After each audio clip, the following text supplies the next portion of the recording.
Alright lads, so today we got some pretty exciting news regarding the future of Bleach Soul Resonance. Changes are being made to the upcoming banner schedule. We also got some news regarding the upcoming changes regarding the Stamp Corridor game mode, and we're also finally getting skins. All the news that we did get today is from this new devlog. It's 4 minutes short. It's relatively straightforward, but we do get some pretty exciting announcements. As always, shout out to this lad right here. I have no idea who he is. Or most of I don't know his name, so I can't say a name right now. But shout out to him. He's always going to be in the devlogs. You're going to see his face a lot. Anytime we get good news for the game, it likely is going to be delivered through him. And then with that, shout out to Freezy on Twitter for translating. So let's go over the biggest news right now that we did get. And specifically mentioning this has come from many players giving feedback about the banner rotation period being too short. Everyone's been saying the banner period is too short, so you really can't save up enough pulls, potentially pull your favorite characters. Some say it feels too cash grabby. This is crazy to me, by the way, that they are saying that on record, on a video. It makes these type of videos feel real personal, I will be honest, so I do like they are even using words like cash grabby.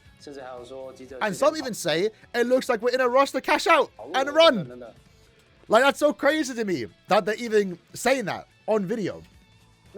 But to be fair, that's what people say about IP games, so it's good they're addressing the head on. And after careful evaluation, we decided to adopt everyone's suggestions, and starting from the next version, we will extend the banner rotation period from the current 14 days to 21 days. Round of applause. What a change. What a crazy change and situation to be in right now, I'll be honest. The game is only a month and a half in, and having a change like this already from response to players' feedback is something that I've never personally seen. And I think this might be one of the biggest changes that we've seen in any gacha game, because this is going to be their moneymaker, right? New character releases means new character packs, new ways to spend money, essentially. And now a new character every 3 weeks is technically delaying it a little bit. So more often than not, games like this won't change their banner schedule. They'll either keep it the same, or maybe in a worst case scenario, make it worse, make it even faster to get even more money. So to see Soul Resonance devs right now step back a bit and say, you know what, maybe the time isn't right, maybe 3 weeks is better, is actually crazy to see. And that's a good and bad thing too. There's many good things and bad things that come from this. The bad thing more so could be that third week now could be quite a dead week, maybe from content creators' point of view, but that doesn't really affect everyone, right? Maybe just the few content creators that are covering the game. The other bad change more so could be for those that are super impatient, where, you know, you don't really care about every single character release, you're waiting for your favorite character, and now with the 3 week period for a banner, it means the character you're potentially waiting for is now potentially going to take longer to come into the game. That's really more of a short-term issue, right? Eventually we are going to get every character, but it might mean now that you have to wait a little bit longer. But the benefit of this is really good. So one, the reason why they are doing that is because people want more time to summon on banners. 2 weeks maybe is a bit too short. You know, even though the game itself is relatively short in terms of playtime, like you can log into the game, spend 20 minutes, log off, and do everything. Do that every day, you're able to easily keep up with all the free-to-play gems or spirit jades that you can get. So I do like the system they have in the game right now. But maybe sometimes you're super busy. Maybe sometimes you don't have every day to play the game. You only play on the weekends, for example. Now that extended time means you can potentially catch up and still summon for your favorites. It also means you have more time to now save for upcoming favorite characters. And as you'll see later in the video, if we skip to it, so they do stay here. While also extending the banner duration, we'll be increasing the rewards distributed through related events. Absolutely crazy.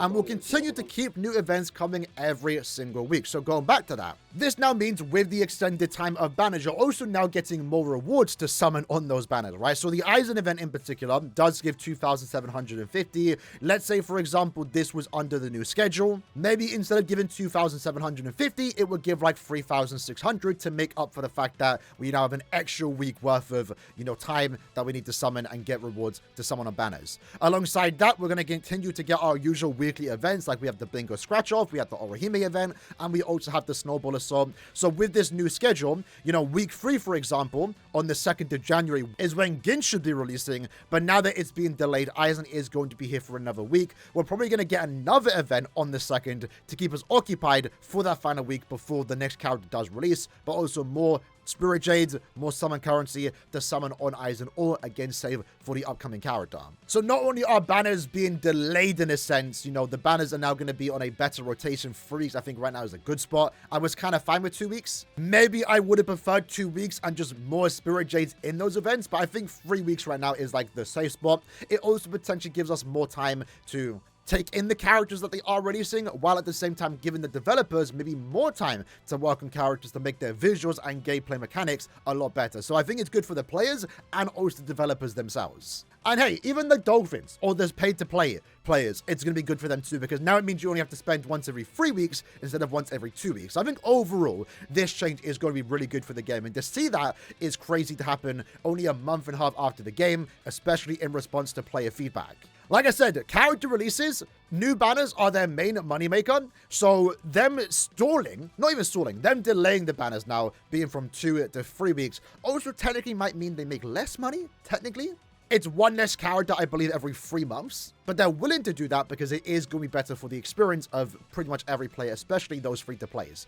But also with that too, it's also maybe better for the longevity of the game, for those that maybe think a new character every 2 weeks is maybe too fast for a Bleach game. I've been seeing people say the game's going to run out of characters, this isn't Dragon Ball. I think people are underestimating how many forms and characters there are in Bleach. Like, even with the 2 week schedule, they probably could have done a lot of characters and lasted multiple years, right? Especially when you get into Thousand Year Blood War. I mean, BBS has been milking that for 7 years. Like, Bleach has characters, they have forms. I think they could have kept up with the 2 week schedule. But it's also, again, good for the longevity now, because a character every 3 weeks means technically the game could last longer too. For those that maybe feel like the game's going to run out of characters, well, now with this change, instead of doing 24 characters at minimum a year, SSR characters in particular, now it's going to be around 17 characters, limited SSRs a year, you know, minus the potential SRs that might come with them. So overall, I do think this change is a good change, and with that in mind, Aizen's ban is also going to be changing. Even though it does say 2 days left as of right now, it will be extended by another week. So for those that are waiting for Gin, it also now means Gin's delayed by a week, but he will be here soon,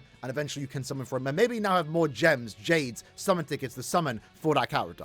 So yeah, overall, really a good change coming our way. But next up, let's talk about the core engravings. So the core stamp situation that is currently going on right now. Again, the problem is that the game itself, the game mode itself, doesn't have a pity system. And as new characters get introduced, it's going to be harder to get your desired SSR core stamps. So this is something they talked about, I believe, 2 weeks ago. And as I say here, it's been criticized non-stop since launch. So we're actively pushing solutions forwards, and you'll be seeing them very soon. I would expect maybe sometime in January, maybe late January, maybe by the time the next character releases. Maybe when Gin releases. So some of the solutions they are considering now is a single target engraving rate up. So that probably is the easiest solution, truth be told. Just have some way to pity guarantee your core stamp. Maybe because they say rate up, maybe I'm reading it differently, but I would assume with this system, it doesn't guarantee you that desired core stamp. Let's say, for example, you wanted Aizen's. Maybe it's a 60% chance to get Aizen's, a 40% chance to get anyone else. That way, there's still RNG involved, but more likely than not, you are going to get your desired one. Or this one, for example, because they clearly don't want you to guarantee it, like, super easily. They want you to get it, but not get it super easy, right? Because I believe there's still going to be packs where you can just buy it. And then the question would be, why would I buy the pack if I can just guarantee it for free? So the other solution right now is a self-selected rate up pawn and so on. So I assume this one would be, maybe you pick 5 core engravings. When you go to the rainbow box here, you're guaranteed one of the 5 that you did pick. That way you're guaranteed something of value because you picked the rate up, but at the same time, you don't, again, guarantee the specific one. So I don't think they're going to give us a guaranteed pity system in this game mode based on the wording here. You know, they're still suggesting it, so we'll see. But these changes sound good. Whatever one they might go with, and at least as of right now, anything is going to be better, right? So currently for me, for example, and I would recommend doing the same thing. Right now, when it comes to the stamp corridor, I have 89 keys. I'm not spending my keys whatsoever until they update the stamp corridor game mode, because we know something's going to change. Right now, we don't fully know what is going to change besides what they suggested, but I'm not going to waste my corridor keys if in a month's time, we're going to get a better system. Now, there is a chance, and hopefully they do maybe compensate everyone that spent keys on that event, and in the potential chance they do that, maybe it would be a waste to save it, but I'm playing the long game. I don't really need to use my stamina or my keys right now on this because I do have access to most of the available core stamps. I'm really only missing Yoruichi's, but I can buy her in the battle pass. So for the most part, if you do have access to most core stamps, you could probably start saving up right now. Probably don't spend your keys, wait for that update. But even if you are missing a bunch, if you're just fine with your current state of the characters, maybe it's just better to save up. In case they do compensate. If they don't, then you're an ultimate winner for saving. We don't know what they're going to do regarding that. But regardless of how that plans out, regardless of what changes are being made eventually. So I think it is just best everyone saves their corridor keys. By the way, as I say here, during the testing, they'll pick whatever feels the best, and they'll give it to us as soon as possible. So with this new write-up system, it'll be much easier for players to farm the engravings they want, the core stamps, and you won't be in a situation like we are now where you're suffering forever, as they say. Now with that, another change that we are seeing, which was data mined, but really cool, is the new skin system. So excited for this, and I'm excited for the possibilities, because the way this game is going, with how they are developing characters in particular, let's go back in game and look at, Aizen, for example. Right now, when this character released, again, going back to the whole 2-week schedule of banners, people were saying maybe they're going too fast. How are we already getting Wakemundo Aizen in the first month of the game? But the thing is, the way they develop characters is using their full power set, unless that character has a Bankai in a later arc, like, let's say, 1000 Year Blood War, right? And I like that. There's no reason to gatekeep the character's abilities to maybe sell another character in the future. So eventually when we get to Espada, we're not going to have base forms. We're going to have base forms that transform into their resurrection form, because otherwise we're getting hard for Yulia. So with that in mind, with Aizen, right, it's not Captain Aizen, because truthfully, it doesn't need to be. What Captain Aizen could be is a skin. And that would be really cool. Because the difference between Captain Aizen and this Aizen right now would be almost nothing. Obviously, Aizen will get another character in the future with his Hokuku forms, because that itself is such a different form to what we are seeing with this particular character. Unironically, Kaname is one of those, right? Kaname uses his Bankai, but obviously he is going to get a later character where he is in his Hollow-fied form, where he does go into that big bug form. With Gin, again, they could have done Captain Gin that only used Shikai, but that itself would have maybe been a little bit boring. Instead, they give us Wakemundo Gin, also using the Bankai, and then in the future, they can maybe sell you a Captain Gin skin for those that want that. So the skin system is actually pretty cool. The examples they give us right now, not too crazy, but it is the start of a new system, and I would hope these are free.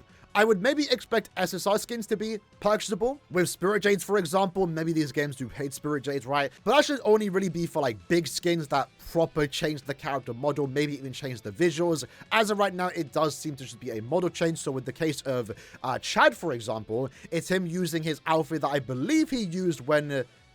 this is early arc Chad, right? Because the Chad that we have right now is using this one. I believe this is Soul Society Chads. I'm forgetting though. This is already in his school outfit. It's cool. It's nothing crazy. Like this one's kind of a boring skin. We have Renji in his Wakemundo outfit where he does have the robes. We have Orihime in his schoolgirl outfit. Pretty cool stuff. This one I'm really excited about. So this is Shikai Ichigo. Actually, is it? Is it the original one? Yeah, it's Shikai Ichigo. So this is really cool. This is one of Ichigo's coolest looks that pretty much most games don't include. At least BBS never had this form. But I really like this one because it is him wearing the robe. It has the Yoruichi badge or something like that. He has the bandage and then the bandage underneath. Again, this is a really cool system to add outfits or versions of characters that otherwise just won't be playable, because there's no need to give us an Ichigo with this design. Because how would this be any different to the Ichigo that we currently have in-game right now? That's the idea and the reason why this skin system will exist. I believe that's all the skins for now, so it's pretty much just the SR characters, including the main cast. I believe there's a Rukia. They don't show Rukia, but there is a Rukia one with the same outfit as Renji, where she has the, the Wakemundo robes. So right now, it's a small, simple skin system. Nothing too major. I assume when eventually SSR characters get it, maybe that will eventually start changing their visuals a little bit to make them look a little bit different and give you more reason to buy a skin. Hopefully, at least for now, the SR ones are free or relatively cheap. And then again, when they eventually move into SSRs, maybe they can start pricing them up a little bit if it warrants the extra increase in price.